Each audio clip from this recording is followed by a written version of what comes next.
মা খুব জ্বালায়, এত জ্বালায় কি বলবো। নিজের মেয়ে আসলে তো খাটিয়ে খাটিয়ে মেরে ফেলবে। আজকে সকালবেলা গেল মেয়ের শ্বশুর বাড়ির লোকজন। জামাই কিছু বলে না? না, ও মাদের তরফেই থাকে, মা বাবা না হলে কি হবে। মা বাবা সবসময় মা করলে কি হয়?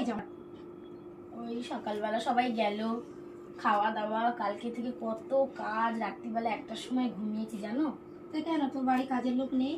আছে, তাও করতে হয়, তাই আজকে আসবো, কত কৈফিয়ত দিয়ে আসতে হলো। কি অবস্থা একই।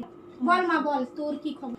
কদিন আগে শরীর খারাপ করে নাটক করলো, ডাক্তার দেখালাম, ডাক্তার বলছে কোনো রোগী নেই, অথচ বিছানায় পড়ে আছে, কোনো কাজবাজ ও করবে না। সব নাটক। আজকালকার শাশুড়ি, আমাকে দিয়েই সব করাবে।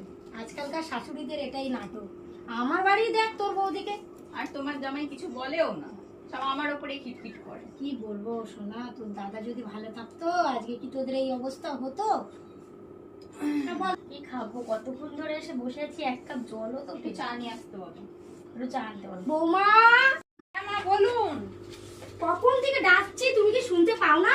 না, শুনতে পাইনি, রান্নাঘরে কত কাজ, একা হাতে সামলাতে হচ্ছে আমাকে। এই এতক্ষণ থেকে দিদিরা এসছে, 1 কাপ চা দেওয়া তোমার উচিত না? শুনতে পাইনি, এনে দিচ্ছি। যাও 1 কাপ চা নিয়ে এসো। ঠিক আছে, এনে দিচ্ছি।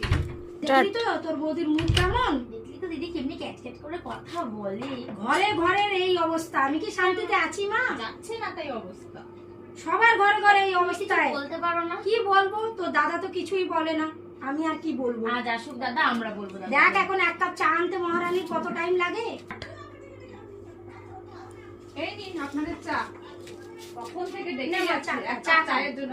আপনি গিয়ে করতে পারেননি নাকি? কেন এসব কি বলতে হয় নাকি? তোমার মা বাবা কিছু শিখিয়ে আসেনি না, তোমাকে? শিখিয়ে আসেনি, আপনাকেও কি শেখায়নি নাকি? সত্যি কি মা, চা খা। নে দেখ তোর বৌদি 3টে বিস্কুট দিয়েছে, খা। 3জন বলে 3টেই বিস্কুট। কি করবো মা? এটা চা হয়েছে? কেন কি হয়েছে চায়? থেকে তো মানে রাস্তার দোকানের চা ভালো। চা এটা না, জল শুধু। বৌমা